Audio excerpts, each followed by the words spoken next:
하나님의 말씀은 구약성경 사무엘하 5장 1절부터 3절까지 말씀입니다. 오늘은 하나님이 세운 왕 다윗이라는 제목입니다. 오늘 본문의 말씀은 이스라엘 통일왕국의 제2대 왕으로 다윗이 즉위하는 내용의 말씀입니다. 오늘 본문 사무엘하 5장 3절 하반절에 보면 그들이 다윗에게 기름을 부어 이스라엘 왕으로 삼으니라 그랬습니다. 이스라엘 백성들에게 특히 왕과 선지자, 제사장 이런 사람들을 세울 때는 반드시 기름을 부어서 공식적으로 하나님께서 이 사람에게 이런 직분을 맡겼다 하는 것을 선언하는 그런 의식이 바로 기름을 붓는 것입니다. 그런데 다윗이 여기서 기름을 부어 이스라엘 왕으로 삼았다 하는 이 기름 부음은 다윗에게 세 번째 기름 부음을 받은 때입니다.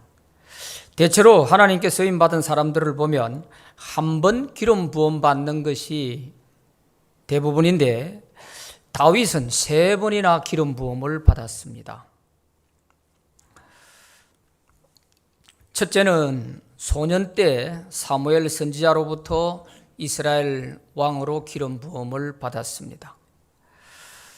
신학자 레온 우드는 이때 다윗의 나이는 15살이라고 합니다. 이스라엘 초대 왕 사울 왕이 즉위한 지 25년쯤 되었을 때입니다. 사울 왕은 초기에 매우 겸손했고 전쟁에 나가서도 대성을 거두므로 백성들로부터 대단한 인기가 있었습니다. 그러나 시간이 지나면서 점점 교만해졌고 마침내 하나님의 말씀에도 불순종하기 시작했습니다. 사무엘 선지자가 아무리 하나님의 말씀을 전하며 타일러도 아무 소용이 없었습니다. 그러자 하나님께서는 사울 왕으로 세운 것을 후회한다고 하시면서 그를 버리기로 작정하셨습니다. 그리고 사무엘 선지자를 이새의 집으로 보내서 다윗에게 기름을 부어 차기 이스라엘 왕으로 세우도록 하셨습니다. 기름 부음을 받은 이날부터 다윗에게 하나님의 영이 강하게 임하셨습니다. 그래서 다윗은 블레셋 장수 골리앗과 싸워서 이길 수도 있었습니다. 사울 왕은 이런 다윗을 자기 사위로 삼았습니다. 그리고 다윗을 지휘관으로 세웠고 다윗이 전쟁에 나가면 백전백승을 하였습니다. 그래서 다윗의 이름이 온 이스라엘 백성들에게 널리 알려지게 됐습니다.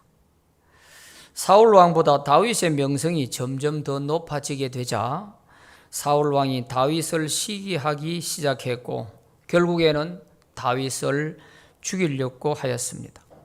이때부터 다윗은 10여 년간 도피 생활을 하게 되었습니다. 다윗이 있는 곳이라면 사울 왕은 3,000명의 군사를 이끌고 어디든지 잡으러 다녔습니다. 그때마다 하나님은 다윗에게 피할 길을 주셨고 그의 생명을 보호해 주셨습니다. 그런데 때로는 다윗이 사울을 죽일 수 있는 절호의 기회도 있었습니다. 그러나 다윗은 사울을 죽이지 않았고 또 사울을 죽임으로 자기가 좀 더 빨리 왕이 되려고 하지도 않았습니다. 그것은 다윗의 신앙의 원칙이 있었기 때문입니다.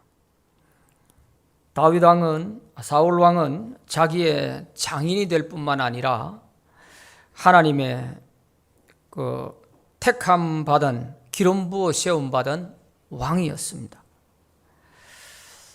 그렇기 때문에 어떤 경우에라도 하나님이 기름 부어 세운 사람을 해칠 수 없고 그것은 하나님의 주권에 맡겨야 한다 하는 것이 다윗의 신앙 원칙이었습니다. 그래서 다윗은 10수년 동안 도피 생활을 하며 하나님의 때를 기다리게 됩니다.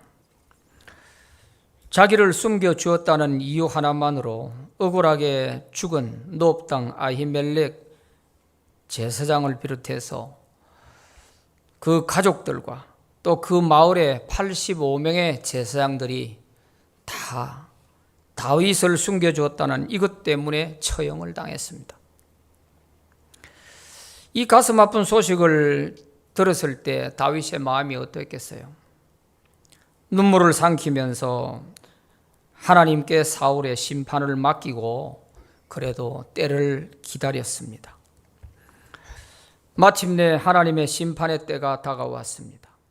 블레셋 사람들이 이스라엘을 쳐들어왔습니다.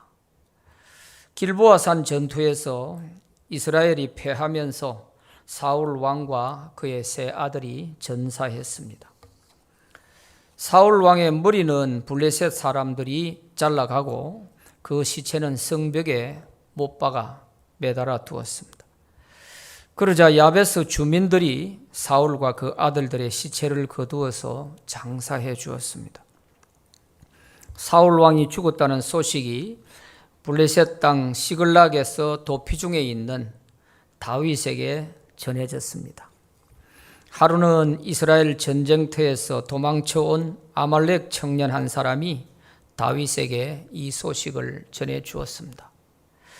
사울 왕과 그 세 아들이 모두 다 죽었는데 사울 왕은 다쳐서 회복할 수 없다고 여겨서 자기를 좀 죽여달라고 하기에 제가 그 옆에 있다가 그를 죽이고 그 왕관을 가져왔습니다 하고 다윗에게 보고를 했습니다. 이것은 거짓말이었습니다. 사울 왕은 적군의 화살에 맞아서 죽게 되자 자기 칼을 빼서 자살을 했습니다. 그런데 아말렉 청년은 다윗의 원수 같았던 사울이었기 때문에 사울을 자기가 죽였다고 하면 다윗이 좋아할 줄 알고 그렇게 거짓말을 한 것입니다. 이 소식을 들은 다윗은 저녁 때까지 슬퍼하며 금식하였습니다. 이제 나를 죽이려고 하던 원수가 죽었으니 이제 됐구나. 속이 시원하구나. 이제 내 때가 왔구나. 이러면서 즐거워한 것이 아니고 그들의 죽음을 슬퍼하며 금식을 했어요. 그리고 소식을 전해준 이 아말렉 청년에게 말하기를 네가 어찌해서 여호와의 기름 부음 받은 자 죽이기를 두려워하지 아니하였느냐 하면서 그 청년을 끌고 가서 죽여버려라 하고 말했습니다. 그래서 그 청년은 죽었습니다. 이처럼 다윗은 하나님의 기름 부음 받은 자를 해치는 자를 용서하지 않았습니다. 그리고 다윗은 하나님께 기도했습니다. 사울 왕이 죽었으니 이제 내가 유다로 올라갈까요 말까요 하고 하나님께 여쭈었습니다. 그러자 하나님께서 유다 헤브론으로 올라가라 하고 말씀하셨습니다. 그래서 다윗은 자기의 권속들을 데리고 유다 헤브론으로 올라갔습니다. 그런데 유다 사람들이 다윗을 크게 환영하며 맞이해 주었습니다. 그리고 유다 사람들은 다윗에게 유다의 왕이 되어 달라고 하면서 다윗에게 기름을 붓고 왕으로 추대해 주었습니다. 이것이 다윗이 두 번째 기름 부음을 받은 때였습니다. 한 번은 소년 때 사무엘 선지자에게 기름 부음을 받았고 두 번째는 유다 지파의 왕으로 즉위할 때 기름 부음을 받은 것입니다. 그리고 세 번째는 통일 이스라엘 왕국의 왕으로 즉위하면서 또 기름 부음을 받았죠.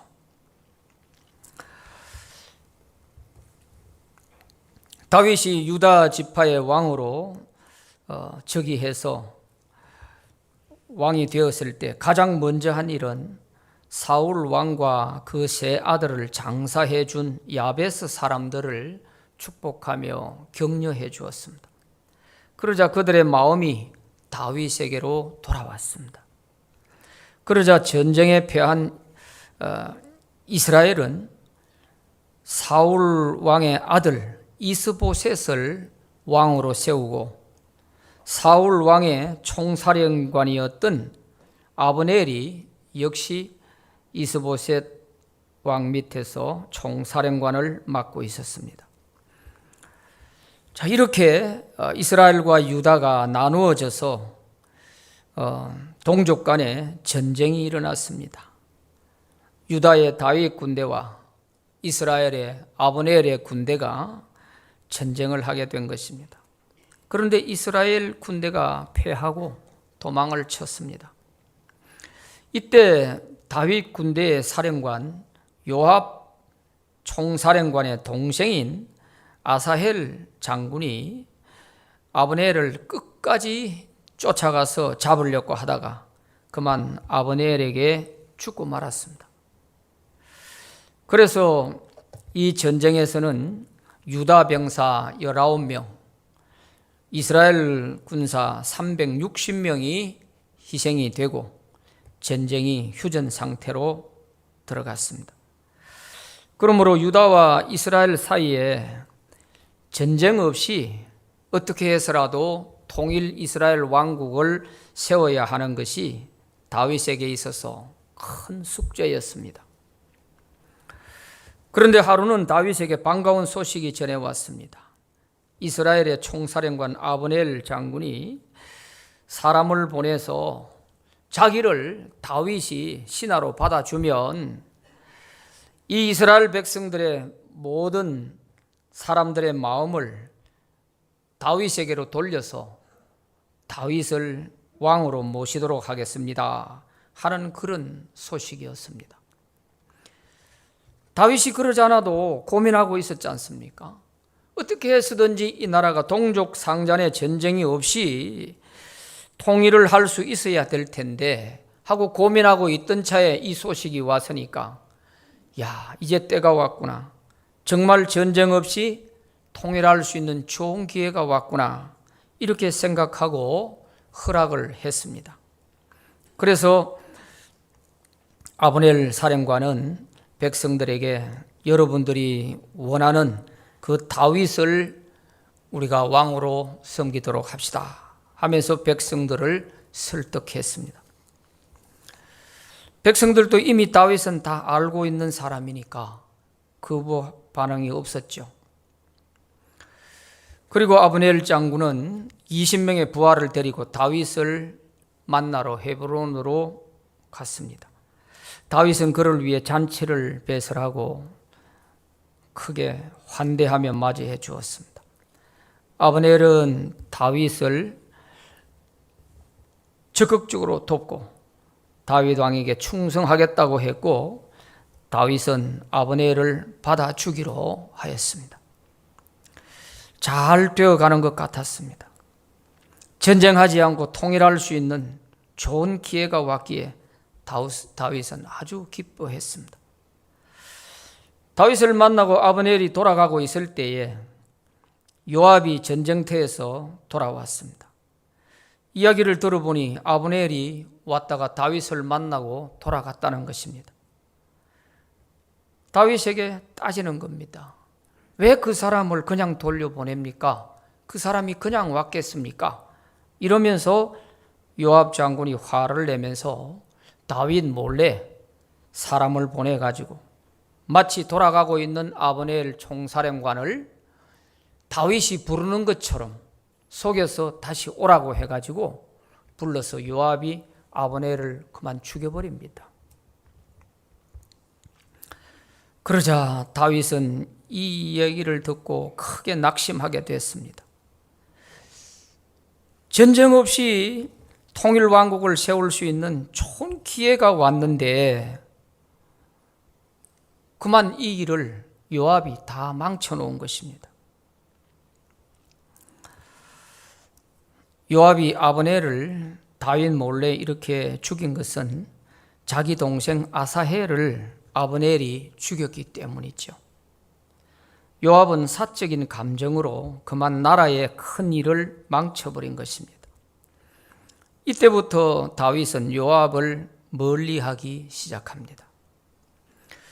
그런데 아브넬 사령관이 이스라엘의 왕 이스보셋을 배신하고 다윗에게로 돌아오려고 한 것도 아브넬의 사적인 감정 때문이었습니다. 다윗은 모르고 있었지만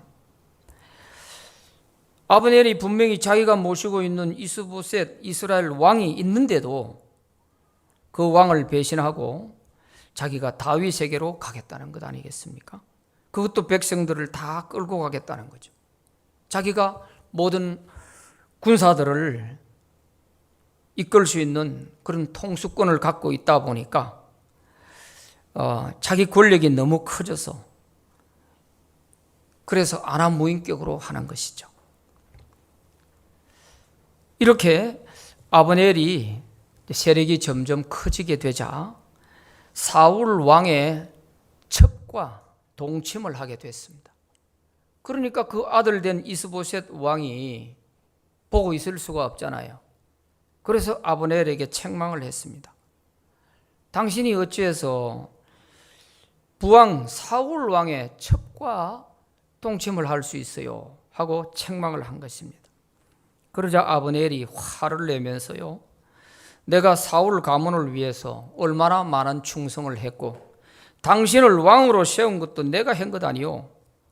그런데 이 사소한 여자 문제 하나를 가지고 나를 책망하는 거요? 나를 이스라엘의 개만도 여기지 않는 거요? 하면서 이스보셋에게 아주 위협적인 자세로 얘기를 하면서 나는 이제 다윗을 돕도록 하겠소 하고서 이스보셋을 배신하고 돌아선 것입니다. 그래서 사람을 보내서 다윗에게 나를 받아주면 내가 이 백성들의 마음을 돌려서 당신을 이스라엘의 왕으로 모시겠다고 이렇게 했던 것이죠. 다윗은 이런 내막을 전혀 모르고 있는 것입니다. 다윗은 이런 사정도 모른 채 아브넬이 백성들의 마음을 돌려서 다윗을 왕으로 섬기도록 하겠다고 하니까 한없이 좋아했는데 이것이 좋아할 일만은 아니었던 것입니다. 만일 아브넬이 죽지 않고 다윗에게 와가지고 사령관이 되었다면 다윗 왕도 자기 마음대로 쥐고 흔들렸고 했을 것입니다. 그런데 요압이 그를 처리한 것은 어쩌면 다윗에게 있어서 다행이었습니다. 다윗은 이런 사정을 모르기 때문에 오히려 요압을 미워하고 요압과 거리를 두게 된 것이죠. 아브넬이 죽게 되자 다윗이 무척 아쉬워하고 있을 때에 다시 한번 좋은 기회가 왔습니다. 그것은 이스라엘의 이스보셋 왕의 군 지휘관으로 있던 바나와 레갑이라고 하는 두 형제가 이스보셋 왕을 암살하고 머리를 잘라서 다윗에게 가져온 것입니다. 그러면 다윗이 좋아할 줄 알았는데 다윗은 그들을 도리어 죽여버렸습니다. 하나님의 주권을 무시하고 사람의 방법으로 나라를 세우려고 하는 이런 자들을 다윗은 다 배격하고 하나님의 방법으로 하겠다고 하는 자기 신앙 원칙을 갖고 있었기 때문입니다. 그러나 이제 이스라엘에는 왕이 없는 상태이고 백성들은 이미 아브넬의 설득으로 다윗을 하나님이 세운 왕으로 받아들일 준비가 되어 있었기 때문에 큰 어려움 없이 다윗이 통일 왕국의 왕으로 즉위할 수가 있게 된 것입니다. 오늘 본문에 보면 모든 것이 너무나 순조롭게 다윗이 통일 왕국의 왕으로 즉위하는 걸 볼 수 있죠. 이스라엘 모든 지파가 헤브론에 이르러 다윗에게 나와 이르되 보소서 우리는 왕의 한 고륙이니이다. 전에 곧 사울이 우리의 왕이 되었을 때에도 이스라엘을 거느려 출입하게 하신 분은 왕이시었고 여호와께서도 왕에게 말씀하시기를 내가 내 백성 이스라엘의 목자가 되면 내가 이스라엘의 주권자가 되리라 하셨나이다 하니라. 이에 이스라엘 모든 장로가 헤브론에 이르러 왕에게 나오매 다윗 왕이 헤브론에서 여호와 앞에 그들과 언약을 맺음에 그들이 다윗에게 기름을 붓고 이스라엘 왕으로 삼으니라. 이렇게 말씀하고 있습니다. 이 당시에 헤브론에 있는 다윗에게 나온 이스라엘의 군대는 35만 명이나 됩니다. 그저 몇 사람 지도자들이 와가지고 그렇게 한 것이 아니에요. 아브넬이 이미 군대를 설득해 놨기 때문에 그래서 다윗 앞에 나온 사람들이 35만 명이나 돼요. 역대상 12장에 보면은 그 숫자를 알 수가 있어요. 모든 지파가 헤브론에 있는 다윗 앞에 나왔다 그랬어요. 그리고 또 백성들의 지도자인 모든 장로들도 다윗 앞에 나와서 우리가 당신을 이스라엘의 왕으로 모시겠습니다 하고 언약을 맺고 다윗에게 기름을 부어서 왕으로 삼게 됐던 것입니다. 특히 이들이 다윗을 왕으로 모시게 된 이유는 다윗이 사울 왕 휘하에 지휘관으로 있을 때부터 백성들의 인정을 많이 받았을 뿐만 아니라 하나님께서도 다윗을 이스라엘의 왕이 되리라 말씀하셨다는 것을 백성들이 다 알고 있기 때문이죠. 그러니까 백성들의 마음이 다윗을 충분히 받아들일 수 있게 되어 있고 하나님의 뜻이 다윗을 왕으로 세우기로 되어 있으니 더 이상 다른 조건이 필요가 없죠.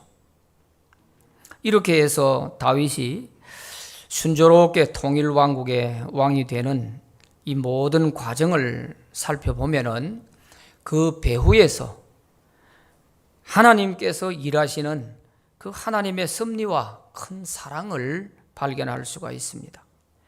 첫째는 사울 왕에 의해서 무너진 이스라엘 나라를 다시 세워주시려고 하는 하나님의 사랑을 볼 수가 있습니다.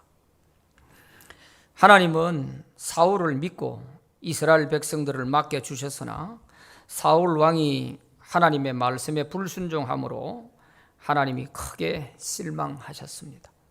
오죽했으면 하나님이 내가 너를 왕으로 세운 것을 후회한다 하시면서 내가 너를 이제 버렸다 이렇게까지 말씀을 하셨겠습니까? 그래서 하나님은 사울을 대신할 왕을 준비하셨는데 그것이 바로 다윗입니다. 15살 된 다윗을 선택해서 차기의 왕으로 준비시킨 것입니다. 그런데 다윗은 기름 부음 받은 이날로부터 15년간 혹독한 훈련을 거쳐서 30세가 되었을 때 비로소 통일 이스라엘 왕국의 왕으로 즉위하게 됩니다. 오늘 본문이 있는 4절 말씀에 보면 30세에 다윗이 왕위에 올랐다 이렇게 기록이 되어 있습니다. 이 30세는 중요한 의미가 있습니다. 이스라엘 백성들이 공식적으로 하나님의 일을 할 수 있는 나이가 30세부터입니다. 그래서 레위인들이 성소에서 봉사할 수 있는 나이가 30세에서 50세까지예요. 30세부터예요. 요셉이 애굽의 총리가 될 때도 30세에 총리가 됐습니다. 예수님께서 공생애를 시작하신 때도 30세부터입니다. 이렇게 하나님의 나라를 위해서 일할 수 있는 나이가 30세부터거든요. 그래서 다윗이 30세가 됐을 때 비로소 통일 이스라엘 왕국의 왕으로 즉위하게 하신 것입니다. 하나님의 계획이 딱 짜져 있는 거예요. 15살에 기름 부어 선택을 해놓고 그 15년 동안 다윗은 연단을 통해서 훈련을 받는 것입니다. 장차 좋은 임금이 될 수 있도록 하나님이 훈련을 시킨 기간이에요. 그런가 하면은 사울은 다윗이 준비될 때까지 지금 놓아둔 것이죠. 우리가 인간적으로 보면 왜 하나님은 저 미친 사람 같은 저 사울을 빨리 끌어내리고 다윗을 왕으로 세우지. 그러면은 백성들이 고생을 덜 했을 테고 다윗도 안 해도 될 고생을 더 하지 않았을 거 아니냐, 이런 생각을 할 수 있겠죠. 그러나 그것은 하나님의 뜻이 아니에요. 하나님은 다윗이 30세가 될 때까지 때를 다 정해놓고 있는 거예요. 그리고 다윗이 15년 동안 연단을 받고 훈련받으면서 다윗의 마음에는 어떤 생각이 들었겠어요? 나는 임금이 되면 저 사울처럼은 안 돼야 되겠다. 이 백성들을 이렇게 고생을 시키는 저런 임금은 안 돼야 되겠다 하는 것을 자기가 15년 동안 도피 생활을 하고 쫓겨다니면서 수없는 죽을 고비를 넘기면서 자기가 몸으로 체득한 것 아니겠습니까? 그러니까 성군 다윗이 될 수 있는 거예요. 이런 연단이 필요한 거예요. 아무리 하나님이 택하여 세운 왕이라 할지라도 이런 고난이 있을 수 있는 거예요. 그 고난은 훈련을 위한 연단의 과정이에요. 이 연단의 과정을 잘 통과했기 때문에 다윗이 이렇게 순조롭게 임금으로 즉위할 수 있는 거예요. 만약에 인간적인 생각을 가지고 좋은 기회가 왔을 때 사울을 죽여버리고 내가 빨리 임금이 되어야 되겠다, 이런 생각을 가졌더라면 아마 그것은 속도 위반으로 하나님께서 더 많은 어려움을 주셨을 것입니다. 그래서 다윗이 이렇게 신앙의 원칙을 가지고 해온 것이 어떻게 보면 인생을 많이 돌아온 것 아니냐, 이렇게 볼 수 있을지 모르지만 결코 돌아온 것이 아니고 더 안전한 지름길로 온 것입니다. 우리는 당장 눈앞에 있는 것만 보기 때문에 알 수가 없잖아요. 그러나 그 배후에서 하나님은 다윗으로 하여금 다 그렇게 준비를 해나가시는 거예요. 혹 우리 가운데도 고난이 길어진다 생각되고 또 힘들어 하시는 분이 계신다면 우리를 택하신 하나님은 우리 배후에서 다 일하고 계신다는 걸 잊지 마시기 바라요. 내가 생각하지 못하는 더 좋은 길로, 안전한 길로 준비하고 계신다는 걸 아셔야 돼요. 두 번째는 이스라엘을 위한 하나님의 계획에 쓰임받게 된 다윗에 대한 사랑입니다. 하나님은 사무엘에게 이새의 아들 중에서 왕이 될 자를 선택하라고 하셨습니다. 그래서 사무엘이 이새의 집에 가보니 멋진 아들들이 많았습니다. 용모가 뛰어나고 아주 멋진 사람들이었어요. 오죽했으면 사무엘이 뿅 가가지고 이새의 장남 엘리압을 보고 이런 잘생긴 사람이 있으니까 하나님이 여기에 보내셨구나 하고 엘리압에게 기름을 부으려고 했다가 깜짝 놀라죠. 하나님께서 그 사람은 아니다, 내가 버렸다. 깜짝 놀란 것이죠. 그래서 7명의 아들을 다 선봤는데도 하나님이 허락을 안 하시는 거예요. 그래서 당신 아들 또 더 있습니까? 했더니 막내가 저 들에 있습니다. 이래서 당장 불러오라고 해서 다윗이 불려온 것입니다. 다윗은 이처럼 선보러 왔을 적에 그 자리에 있을 만한 자격도 안 되는 거예요. 그러니 들에 나아가 양이나 치고 있는 거예요. 아주 멋진 그 형들은 딱 준비하고 있는데 말이죠. 부모로부터도 인정을 받지 못할 그런 아들이었어요. 이렇게 다윗은 부족한 점이 많았습니다. 그런데 하나님은 사람은 외모를 보지만 나 여호와는 그 사람의 중심을 보느니라 하시면서 가장 어리고 약한 이 다윗을 선택하라고 하시는 겁니다. 그래서 사무엘이 다윗에게 기름을 붓자 여호와의 영이 그날부로 다윗에게 강하게 임하게 된 것입니다. 다윗은 다른 형제들보다 부족한 점이 많았고 그랬지만 그 모든 부족한 점들을 하나님의 영이 강하게 임하면서 약함이 강함으로 바뀌게 된 것입니다. 그래서 그가 골리앗도 이길 수 있는 능력의 사람이 되었던 것입니다. 이처럼 하나님은 가장 약한 자를 택하여 강한 자를 부끄럽게 하시는 분이십니다. 그러므로 하나님의 일에 쓰임받는 사람은 내가 어떤 능력을 가졌느냐, 자격이 얼마나 있느냐, 이것이 문제가 아니고 하나님의 말씀에 순종하겠다고 하는 이 믿음 하나만 가지고 있으면 하나님이 크게 사용을 해 주시는 겁니다. 이게 중요한 거예요. 그 형들 대단히 뛰어난 사람들이 많이 있었지만 하나님은 그런 사람 쓰지를 않으셨어요.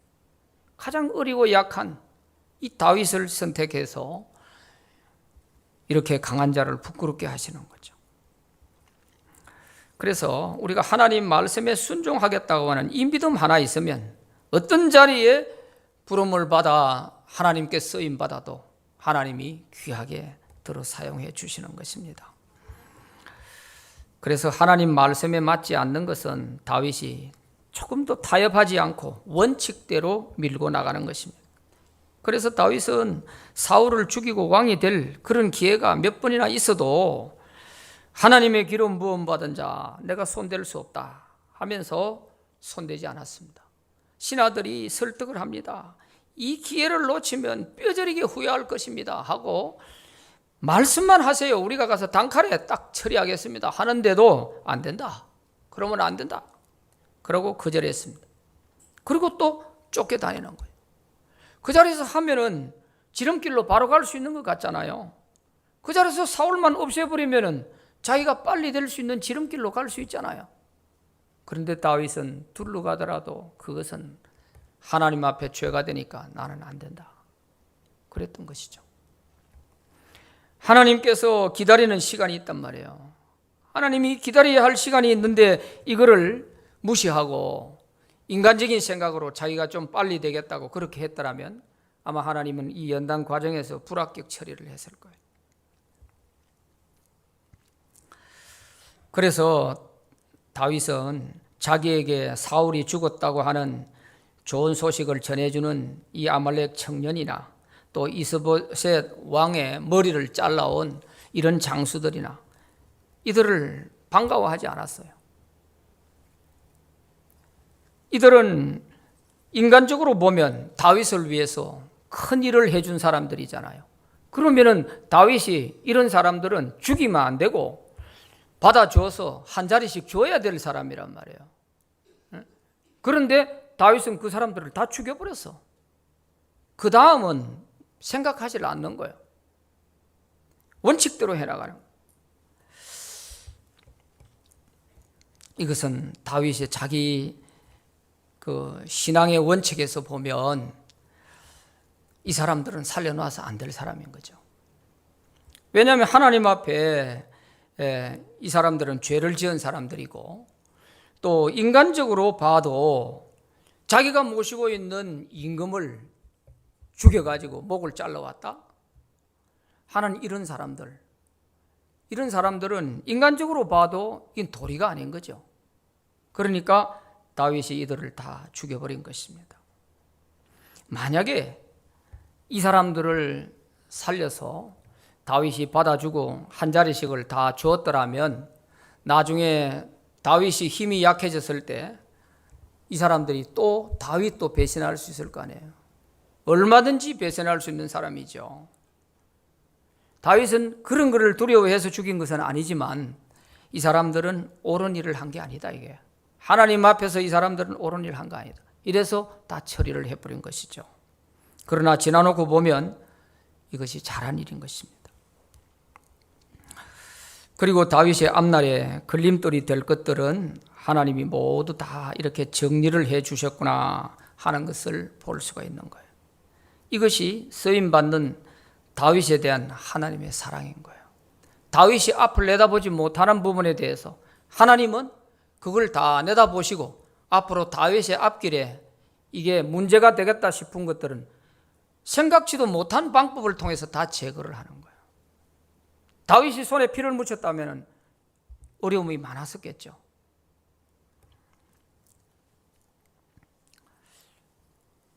다윗이 하나님의 말씀대로 살다가 인생을 많이 돌아가는 것 같이 보였을지 모릅니다.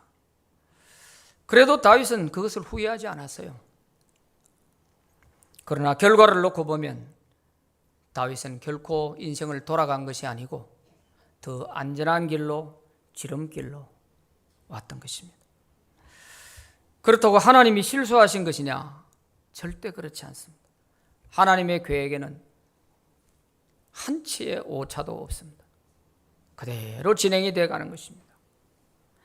그래서 우리가 하나님께 쓰임받는 사람들은 바로 이런 부분들을 볼 수 있는 믿음의 눈이 필요한 것이죠. 우리가 앞에 불렀던 찬양 중에서도 보면 내가 걷는 이 길이 혹 굽어도는 수가 있어도 내가 세운 계획이 혹 빗나갈지 모른다 할지라도 하나님은 실수하지 않으시는 하나님이다. 그런 찬양이죠. 그러면 우리는 하나님께 쓰임받는 사람은 어떻게 해야 되냐? 다윗처럼 말씀 부여잡고 원칙대로 나가는 거예요. 내 신앙 부여잡고 주님 내 모든 것 맡기리니 하나님을 내가 믿음일세 내가 볼 수 없는 것 너무 많아서 이런 부분들은 다 하나님이 다윗이 보지 못하는 부분 다 해결해 주시는 거예요. 이게 바로 하나님께 쓰임받는 사람이에요.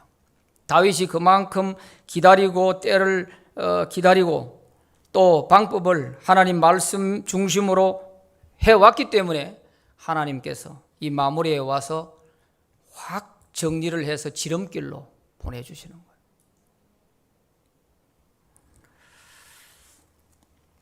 이렇게 하나님이 세운 왕이라 할지라도 고난이 있을 수 있다. 그것은 연단의 기회가 되는 것이다. 하나님의 때를 기다리는 인내가 필요하다 하는 것을 우리가 기억해야 됩니다. 그리고 하나님의 말씀만 붙잡고 원칙대로 나가면 하나님께서 결과는 반드시 형통하고 좋은 결과를 주신다. 더 이상 문제도 일어나지 않도록 깔끔하게 정리해서 다윗을 통일왕국의 임금으로 딱 세워주시는 거예요. 가만히 있는데도 자기들이 찾아와가지고 우리가 당신을 왕으로 모시겠습니다 하면서 이렇게 되잖아요. 이런 형통함이 어디 있습니까? 전쟁을 해가지고 동족 간에 정권을 잡기 위해서 만약에 했다면 얼마나 많은 사람들의 백성들이 희생이 됐겠습니까? 참 놀라운 것이죠. 이게 다 하나님께서 다윗이 참고 때를 기다리며 말씀을 어기지 않고 원칙대로 살아왔던 것을 보았기 때문에 하나님이 다 해주시는 거예요. 그래서 오늘 당장 내가 힘든다고 둘러가려고 하지 마시고 또 지름길로 가려고 죄를 짓지 말아야 돼요. 좀 빨리 가려고 죄 지어가면서 그게 아니에요. 그게 더 멀어질 수가 있어요. 그래서 이제 우리도 하나님께 쓰임받을 때 항상 하나님의 말씀에 순종하는 자세를 가지고 말씀대로만 살아가면 그 뒤에 모든 문제는 하나님께서 안전하고 형통한 길로 인도해 주실 줄로 믿습니다.